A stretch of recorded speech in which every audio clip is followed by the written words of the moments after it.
आदाब, good morning, अस्सलाम वालेकुम। 8:35 हो गए हैं और आप देखना शुरू कर चुके हैं सलाम जेके गुलिस्तान न्यूज का मॉर्निंग शो। और आज का मॉर्निंग शो लेकर आपका मेजबान इशफाक गौहर हाजिर खिदमत है। समीर नाज़रीन, आज की अहम तरीन नशियात में जहां आपके सामने जम्मू कश्मीर की मौजूदा सूरत हाल के हवाले से गुफ्तगू करेंगे। पिछले 24 घंटों के दौरान 2 अलग अलग मकामात पर झड़पें हो रही हैं।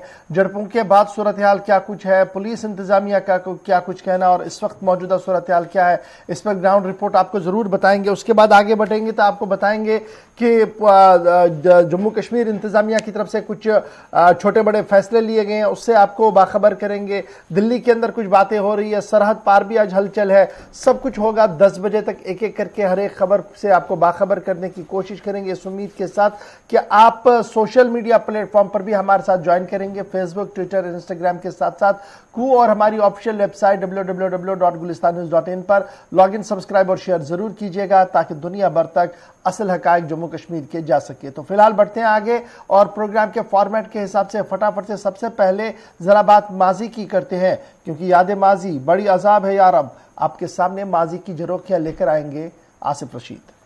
गुड मॉर्निंग, खुशामदीद, बहुत बहुत शुक्रिया आप सभी का हमारे साथ ज्वाइन करने के लिए। प्रोग्राम आप सलाम जे के देख रहे हैं एग्जीक्यूटिव एडिटर इशफाक गौहर के साथ और मैं हूं आपके साथ आसिफ रशीद। आगाज करेंगे और सबसे पहले नजर दौड़ाते हैं हम आज के दिन पर, यानी 12 नवंबर। आज का दिन क्यों अहम है, माजी में कुछ अहम वाकयात, हिस्ट्री ऑफ द डे में सबसे पहले कुछ अहम वाकयात जो हमारे सामने हैं। यानी आज के दिन 12 नवंबर 1999 में इस्लामाबाद पाकिस्तान में अमेरिकी सफारतखाने के करीब 5 यके बाद दीगर बम धमाके हुए थे। किसी तरह का जानी नुकसान इसमें नहीं हुआ था, लेकिन आज का दिन इस्लामाबाद में अमेरिकी सफारतखाने के लिए और जो सिफारती अमला था वो बिल्कुल भी सही नहीं था।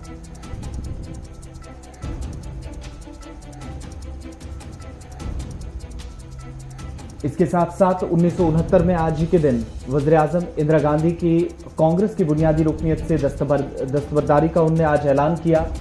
12 नवंबर 1969 को 1781 में 1781 में आज के दिन अंग्रेजों ने नागपट्टिनम पर कब्जा किया, जो कि केरला का एक हिस्सा आज के वक्त में भी है। 1925 में अमेरिका और इटली ने अमन मुआहिदे पर आज ही के दिन दस्तखत किए थे, 12 नवंबर 1925 का दिन। इसके साथ साथ आपको ये भी बताएं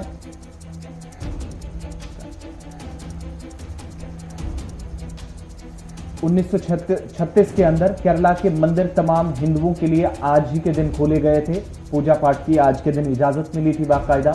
1963 में जापान में ट्रेन हादसे में 164 अफराद अपनी जान गंवा बैठे थे और 1995 का नाइजीरिया को दौलत मुश्तरका की रुकनियत से मुअत्तल करने का ऐलान किया गया था, आज से ठीक 25 वर्ष पहले। और 1956 में मोराकश, सूडान और ट्यूनिस ने यूनाइटेड नेशंस में शमूलियत अख्तियार की। अक़वाम मुत्तहिदा के अंदर इन 3 ममालिक को जगह मिली थी। ये हिस्ट्री ऑफ द डे में आज के अहम वाक़यात थे, लेकिन अब प्रोग्राम का आगाज करेंगे और सबसे पहले आपको जम्मू कश्मीर लिए चलेंगे। ताज़ा तरीन तफसीलात आपको बताएंगे, क्योंकि जम्मू कश्मीर के अंदर एंटी मिलिटेंट ऑपरेशंस का या सिक्योरिटी फोर्सेस की मुश्तरका कार्रवाइयां चल रही हैं और शहर श्रीनगर के अंदर भी इस वक्त खबर है कि सिक्योरिटी मुख्तलिफ इलाकों के अंदर सख्त कर दी गई है। इशफाक जनाब, शुरुआत करते हैं जी रात देर गए की सबसे बड़ी खबर, लेकिन अभी भी टॉप हेडलाइंस में है, क्योंकि शहर श्रीनगर के बेमना इलाके में सिक्योरिटी एजेंसीज और मिलिटेंटों के बीच कल रात देर गए झड़प शुरू हुई थी और झड़प के दौरान सिक्योरिटी एजेंसीज ने मिलिटेंट को मारने का दावा भी पेश किया है। हमदानिया कॉलोनी बेमना का इलाका, जहां के आसपास के इलाके के अंदर कल रात देर गए जबरदस्त फायरिंग का तबादला हुआ, जिसके बाद पुलिस की तरफ से ट्विटर पर यह जानकारी दी गई कि इलाके को मुहासरे में लिया गया है और मिलिटेंट अंदर छुपे बैठे हैं और रात ही एक मिलिटेंट के मारे जाने की इतला मिली। लेकिन अब जो खबर इस वक्त अलल सबा सामने आ रही है वो ये है कि एंटी मिलिटेंट ऑपरेशन सुबह सुबह भी जारी था और मिलिटेंटों के साथ झड़प में इस वक्त एक मिलिटेंट आमिर रियाज, जिसका ताल्लुक पुलवामा से बताया जा रहा है और ममनुआ तंजीम गजवतुल हिंद के साथ इसकी वाबस्तगी रही है।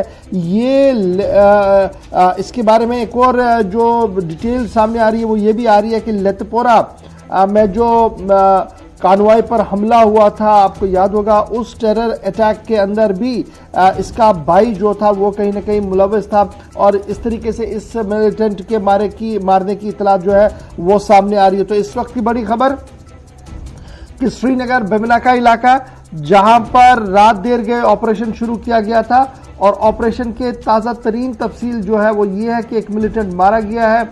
ऑपरेशन अब ऑलमोस्ट खत्म हो गया। सीधे श्रीनगर सबसे पहले चलेंगे, सईद तजम्मुल हमारे साथ जो है वो ज्वाइन करेंगे ताकि उनके साथ बात कर सके, पता कर सके कि बेमना के आसपास के इलाके के अंदर इस वक्त की क्या कुछ सूरत हाल है और शहर श्रीनगर का ये इलाका जो बेमना का इलाका है, अब यहां पर सिक्योरिटी को पूरे शहर के साथ साथ दीगर इलाकों के अंदर भी सख्त कर दिया गया।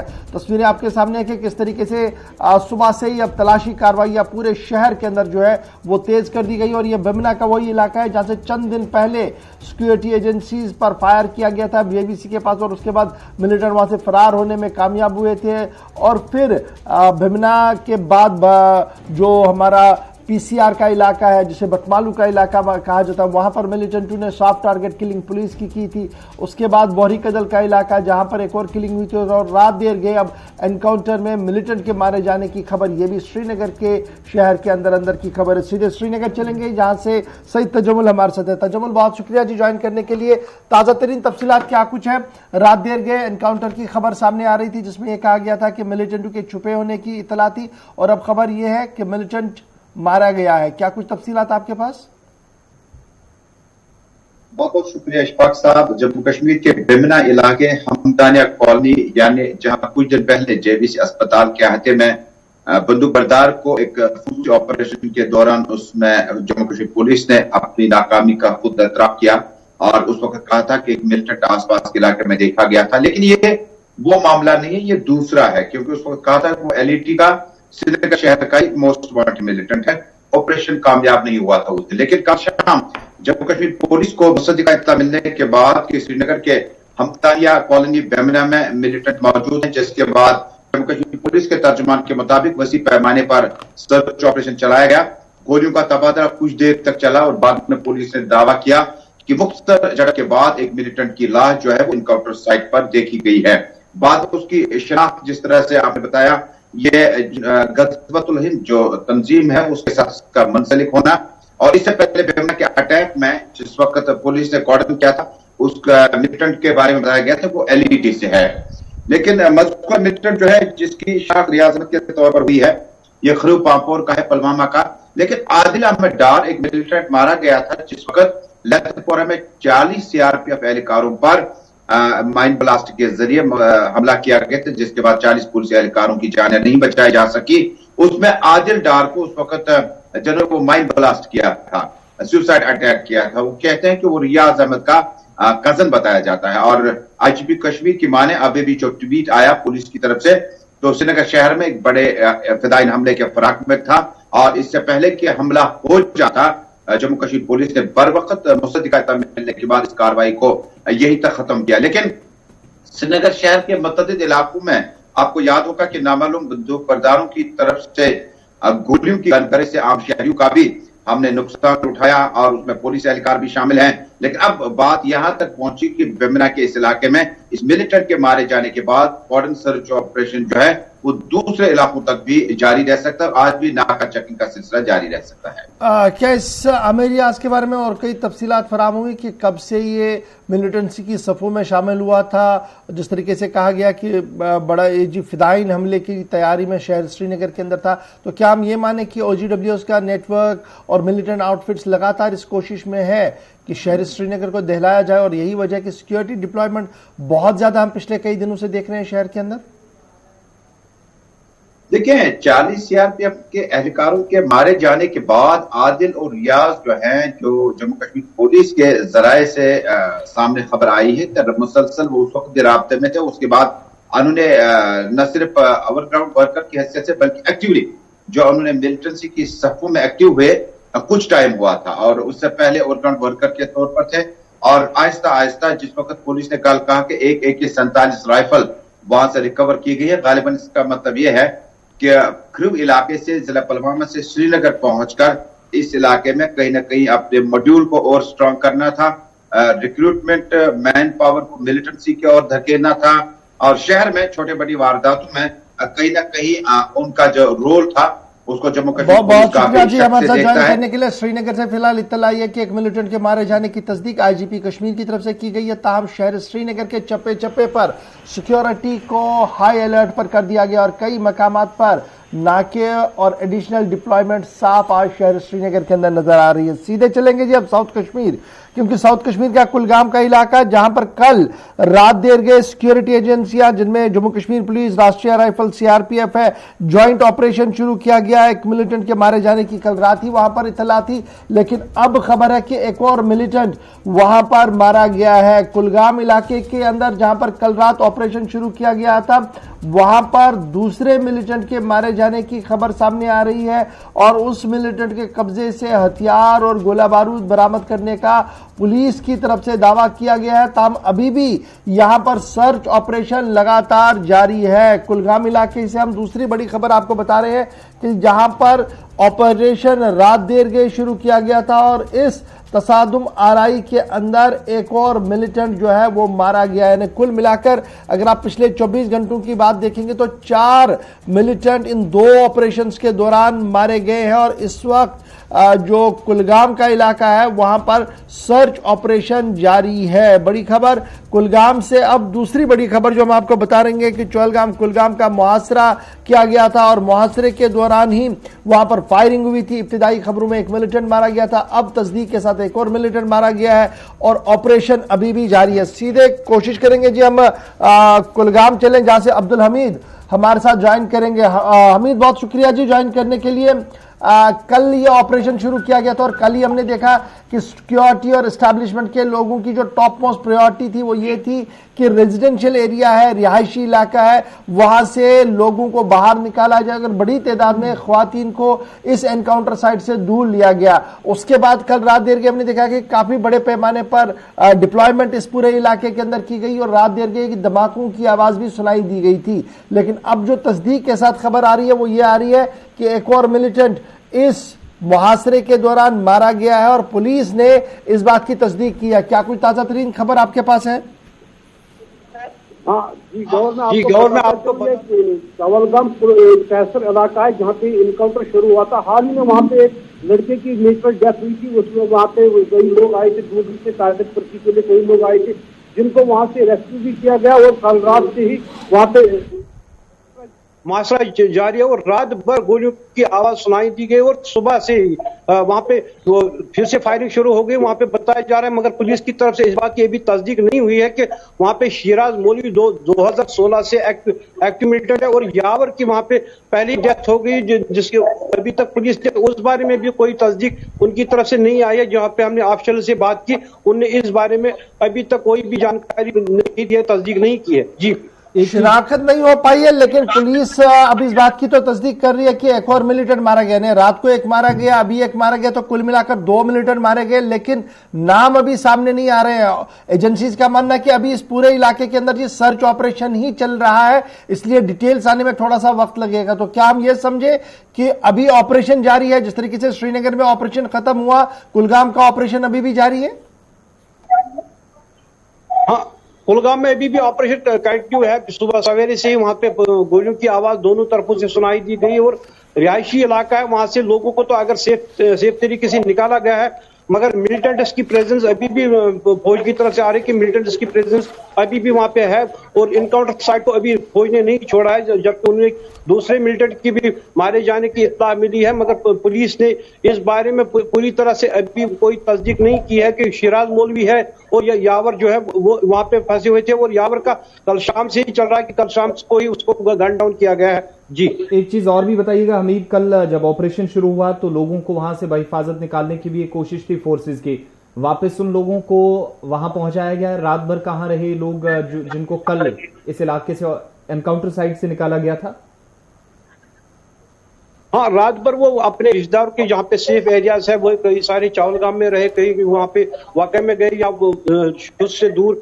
ये जो शिराज मौलवी ये 500 मीटर की दूरी पर इनकी रहाइश आबाई गांव है वहां से दूर चले गए, मोहनपुरा की तरफ या संघर्ष की तरफ उनको निकाल दिया गया और सेफ तरीके से वो सेफ रहे अपने अपनी जगहों पे और अपने अपने रिश्तेदारों के यहाँ वो वहां पे सेफ है। चलिए बहुत शुक्रिया जी हमारे साथ बहुत ज्वाइन शुक्रिया। दो मिलिटेंटों के बारे की जाने की तस्दीक पुलिस ने कर दी है ऑफिशियल ट्विटर हैंडल पर भी, लेकिन अभी शिनाख्त नहीं हो पाई है, नाम सामने नहीं आ रहे। अगर आप देखेंगे देखेंगे तो कुल मिलाकर अब 4 मिलिटेंट, क्योंकि रात एक की खबर आ रही थी, अभी एक की आ रही, तो 4 मिलिटेंट मार गए। डिटेल्स थोड़ी देर में आईजीपी कश्मीर जब ब्रीफिंग करेंगे श्रीनगर के अंदर तो और डिटेल्स आएंगी, तो आपको हम बताएंगे कि शहर श्रीनगर के अंदर क्या कुछ हो रहा था। लेकिन बढ़ते हैं जी आगे, जब शहर की सिक्योरिटी की बात करते हैं तो आपको यह भी बताते चले कि शहर श्रीनगर के अंदर 15 साल के वक्फे के बाद एक बार फिर बॉर्डर सिक्योरिटी फोर्स बीएसएफ की तैनाती को हरी झंडी दे दी गई है।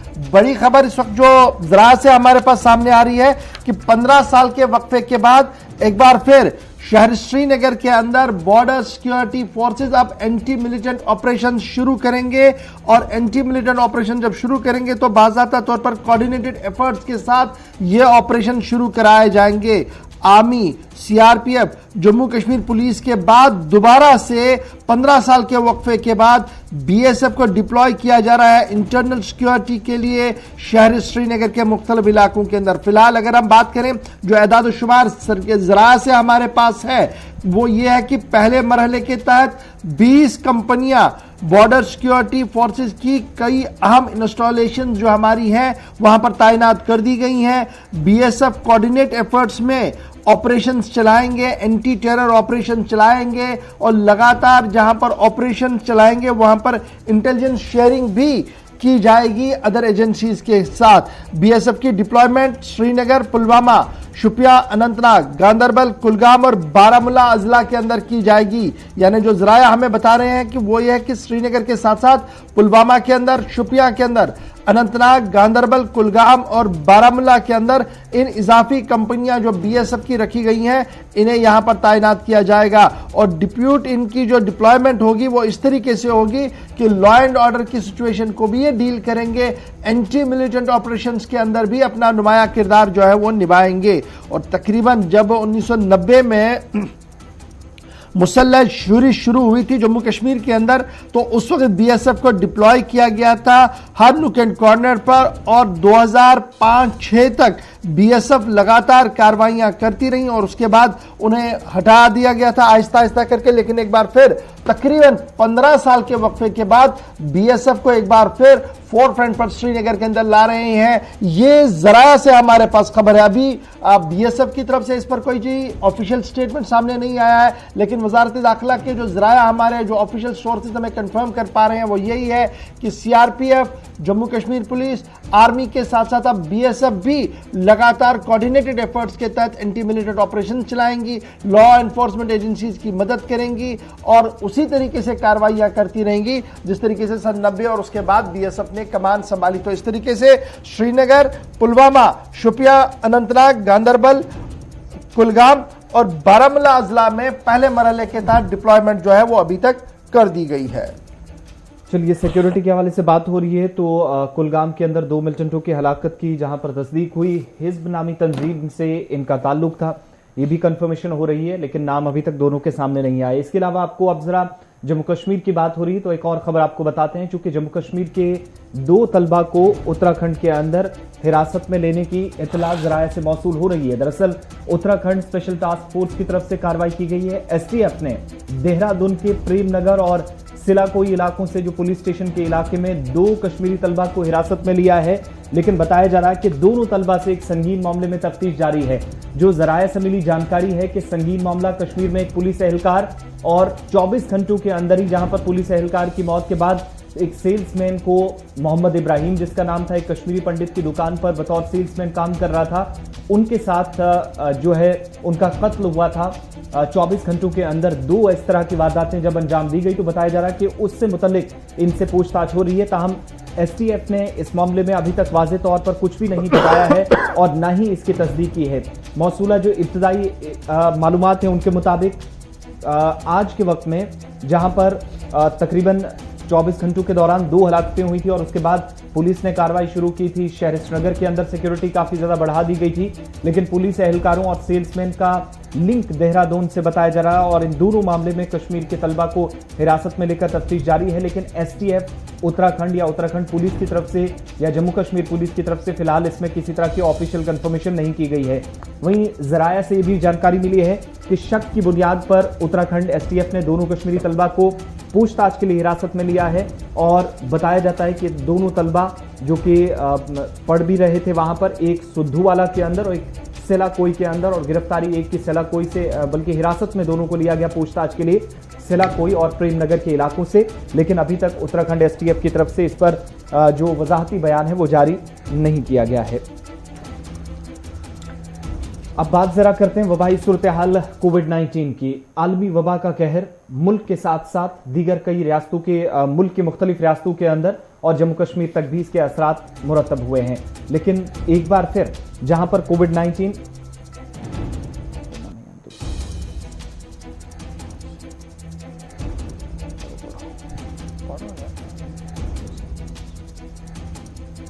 चलिए कोविड-19 के हवाले से बात हो रही है तो कोविड पर सरकार की तरफ से भी कुछ आदादोशुमार जारी किए गए हैं और आदादोशुमार उस वक्त सामने आए हैं जब मुल्क के अंदर सबसे बड़ा वैक्सीनेशन प्रोग्राम भी चल रहा है। कोविड-19 बिना वैक्सीन जो आज के वक्त में भी लोग हैं या इससे पहले रहे, सरकारी आदादोशुमार के मुताबिक वो इस वबा का शिकार हुए और वबा ने 5 गुना ज्यादा जो गैर वैक्सीन शुदा अफराद हैं उनको हलाक किया है। यानी विदाउट वैक्सीन जो है उनकी एक बड़ी तादाद रही है जो पॉजिटिव केसेस का न सिर्फ शिकार हुए हैं बल्कि इस वबा से अपनी जान भी गंवा चुके हैं। जो डिविजनल कोविड-19 कंट्रोल रूम कश्मीर है उससे ये पता चला है, जो सरकारी आदादोशुमार हैं, कि कश्मीर वादी के अंदर 19 अगस्त से नवंबर तक तकरीबन 5000 से ज्यादा पॉजिटिव केसेस जो हैं वो न सिर्फ रिपोर्ट किए गए हैं बल्कि इनमें से 20 से ज्यादा लोगों की कोविड-19 से मौत भी हुई है, जो आदादोशुमार कंट्रोल रूम से डीडीसीआर से दिए गए हैं। इसके अलावा आपको ये बताएं कि जिन लोगों ने वैक्सीन नहीं लिया है, इन्हीं आदादोशुमार के मुताबिक जो आपके सामने सरकार की तरफ से दिए गए हैं पढ़ रहे हैं कि 5 गुना ज्यादा खतरा उनको है या वबा ने 5 गुना ज्यादा गैर वैक्सीन बिना वैक्सीन के लोगों को अपना शिकार बनाया है। ये सरकार के फिगर्स बनाते हैं।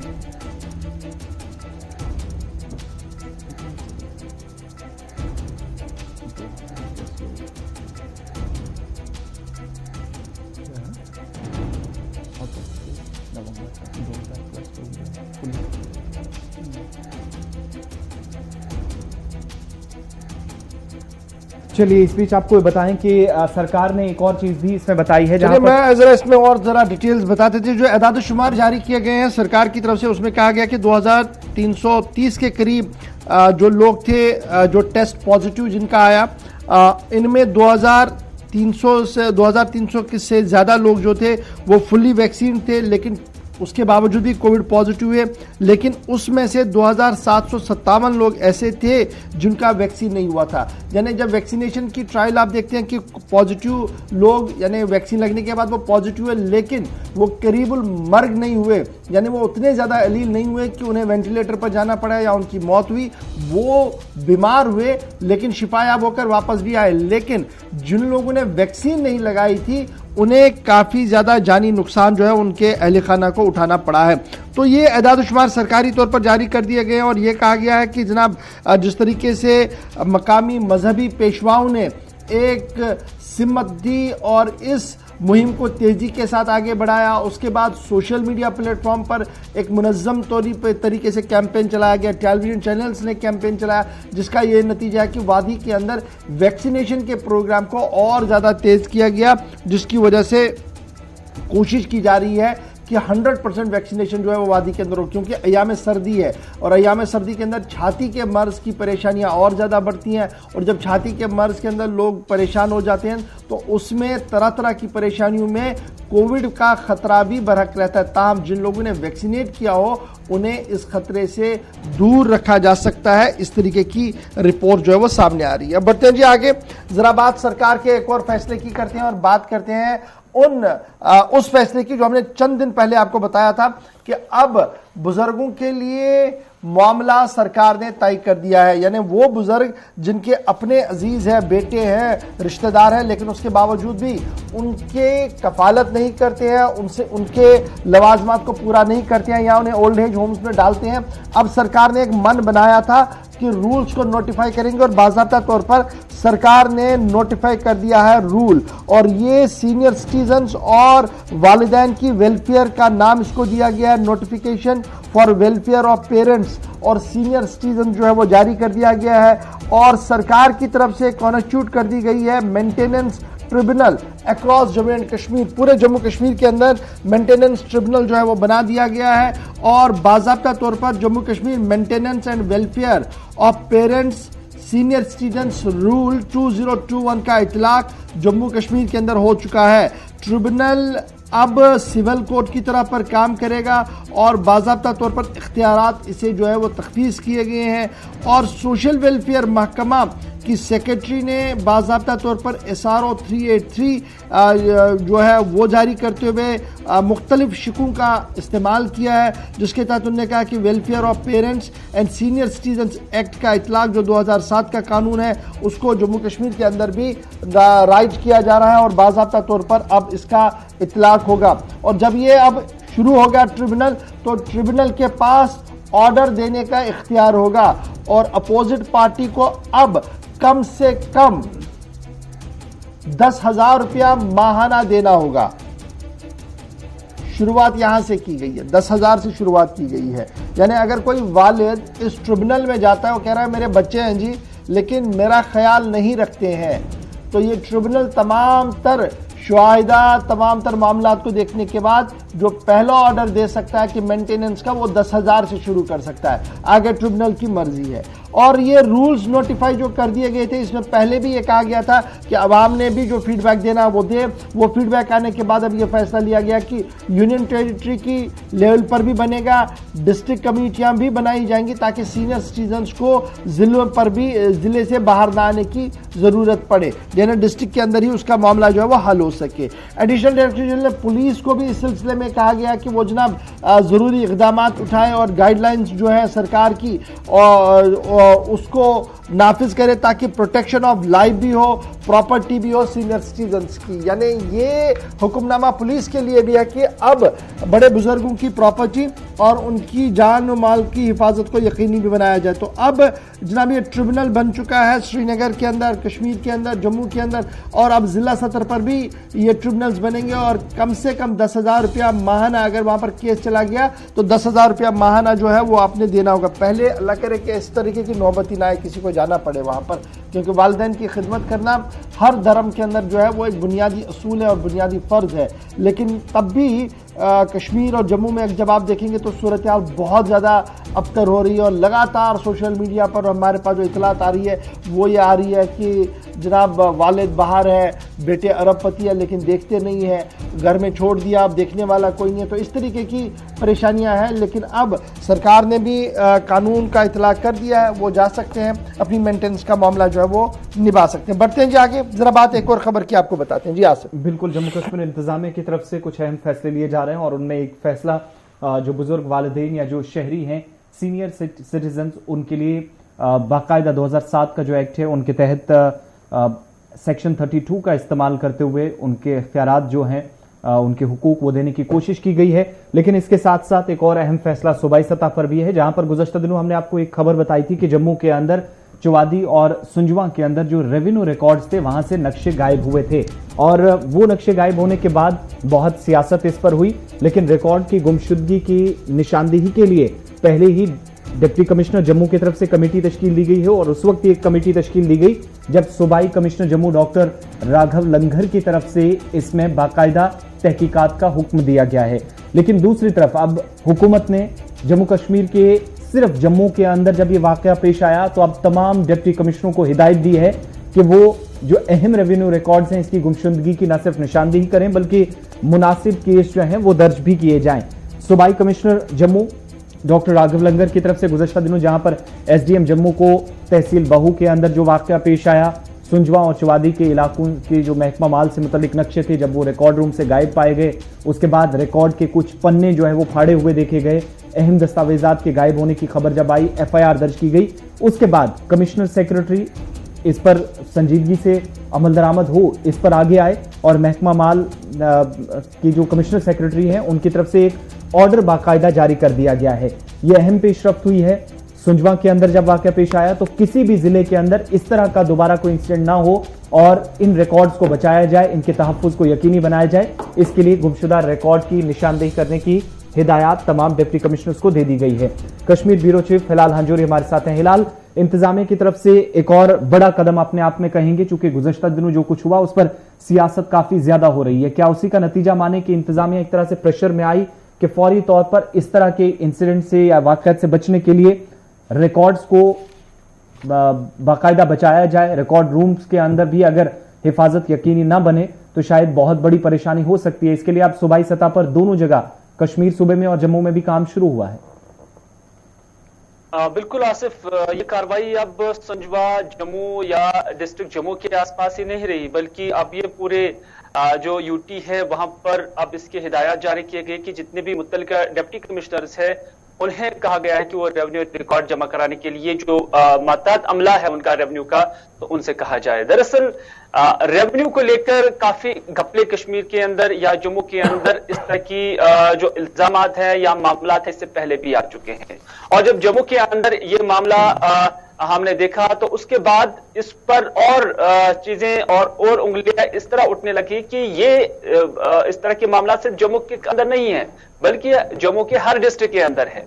तो इस तरह से जब हर डिस्ट्रिक्ट के अंदर ये बात आई तो फिर गवर्नर इंतजामिया ने ये हिदायत जारी की है कि अब रेवेन्यू रिकॉर्ड जो गायब है या जिसे गुमशुदा किया गया है या जिसे हम देखते हैं और बोलते भी हैं, एक आम रिवायत में कि अहमद की टोपी महमूद के सर किया जाता है, जिसमें गवर्नमेंट प्रॉपर्टी भी हो और या किसी शख्स की प्रॉपर्टी भी हो, तो उन्हें किसी और के नाम करना या उनके कागजात गायब करना, तो ये दरअसल उसी का एक तसलसल है, उसी की एक कड़ी है कि अब पूरे जम्मू कश्मीर के अंदर इस रेवेन्यू रिकॉर्ड को खंगालने की बात कही गई है। न सिर्फ इतना बल्कि तमाम डिप्टी कमिश्नर से कहा गया है कि जब वो रेवेन्यू रिकॉर्ड जो है लाएं और उसके बाद उसमें सूबाई कमिश्नरों के दस्तखत मुहर होने चाहिए, तभी उसको वैलिड करार दिया जा सकता है।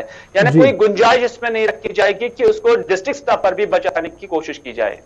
एक चीज और भी इंतजामिया ने साफ कर दिया, अगर रिकॉर्ड कहीं से गायब होता है तो वो मुजरिमाना कार्रवाई होगी। तो ऐसे में पटवारी जिन पर इल्जामात काफी ज्यादा रहते हैं रिकॉर्ड को इधर उधर करने के, नायब तहसीलदार या रेवेन्यू डिपार्टमेंट के जो बाकी कंसर्न लोग हैं, उनका रोल क्या बनता है इस सारी चीज को मेंटेन रखने में, जब ऊपरी सतह पर इंतजामिया काफी मुतहरिक होने की बात कर रही है? देखिए, दरअसल ये बुनियादी सतहें हैं इसकी, और बुनियादी सतहों पर ही इस तरह की वायलेशंस हमने हर वक्त देखी है।